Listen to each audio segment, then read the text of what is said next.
তোমরা দুই জামাই যেহেতু এবার আমার বাড়িতে কুরবানি ঈদ করবা, তা তোমরা কে কি কুরবানি দিবা? আমি ভাবছি সৌদি আরব থেকে উঠাই না কুরবানি দিব। তা বড় জামাই তুমি কি কুরবানি দিবা? আমি নিয়ত করছি একটা ছাগল কুরবানি দেব। একটা ছাগল কুরবানি দিবেন দুলা ভাই? যার যেমন সামর্থ্য সেই অনুযায়ী তো কুরবানি দিবে। আমি চাই তুমি এই ঈদে কুরবানি হিসাবে একটা উট আর একটা গরু কুরবানি দিবা মেজো জামাইয়ের মতো। এটাই আমার সিদ্ধান্ত। সবার সামনে কি বললা? তুমি একটা ছাগল কোরবানি দিবা? এই তুমি আর কত ছোট লোকি করবা? শোনো, তুমি যদি ছাগল কোরবানি দাও লোকজনের কাছে কি আমার মান সম্মান থাকবো? লোকজনদের দেখালে কুরবানি হয় নাকি? হয় হয়, আমি এত কিছু জানি না। আমি চাই তুমি সবার থেকে উপরে থাকো। এর জন্য তুমি এবার ঈদে 2টা গরু 2টা উট কোরবানি দিবা। এ শালি কি দরকার ছিল বাতাস করার? আপনি আমার 10টা না 5টা না একটা মাত্র দুলা ভাই, আপনার আমি বাতাস করব না। উনি যদি তোর একমাত্র দুলাভাই হয় তাহলে আমার জামাই কি তোর বেয়াই লাগে? এইখানে দাঁড়াইয়া ওনারে বাতাস করে করে তো শরবত খাওয়াইতাছিস, এটা তো আমি সবই দেখতাছি। আর আমার জামাই কি খাইতাছে না খাইতাছে সেই দিকে কোনো খেয়াল রাখছস? তোর জামাইটা খেয়াল তুই রাখবি। আমার জামাইরে আমি খাওয়ামু হ, আর তোর জামাইরে শরবত খাওয়াইবো শালি আইসা? ও মা খাওয়াইবো না? আমার জামাই আসার সময় তো তার শালীর জন্য মেলা কিছু আনছে, তোর জামাই কি আনছে? তোর জামাইটা একটা ফকির। কি হইলো মা?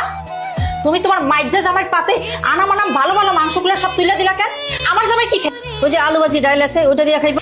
এখন ওখান থেকে আমার জামাইরে গোছ দাও।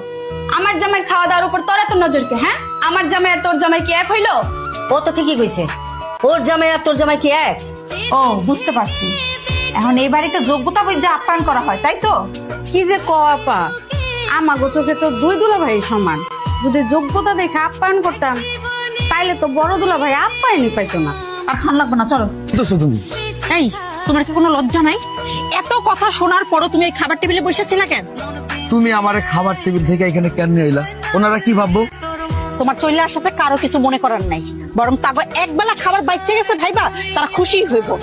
তুমি কালকে দিনের মধ্যে 2টা গরু আর 2টা উট আনবা। আমি চাই ঝুমুরের জামাইয়ের আগে তুমি এই বাড়িতে গরু আর উট আনো। আর এটা কি মুখের কথা নাকি? তুমি কয়ে দিলা হয়ে গেল। একটা গরুর দাম তুমি জানো কত? তুমি আমারে কইতেছো 2টা গরু 2টা উট, মেলা টাকার ব্যাপার। আমার কাছে কি এত টাকা আছে নাকি?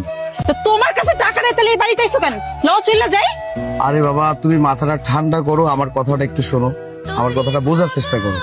আমার সামর্থ্য যতটুকু আছে আমি তো সেই অনুযায়ী কুরবানি দিব নাকি? জুমুরের স্বামীর যতটুকু সামর্থ্য আছে সে সেই অনুযায়ী দিব, এটা তো স্বাভাবিক ব্যাপার নাকি? দূর, তোমার লাগে কথা কই আমার ভুল। আরে খুব সুন্দর লাগতেছে।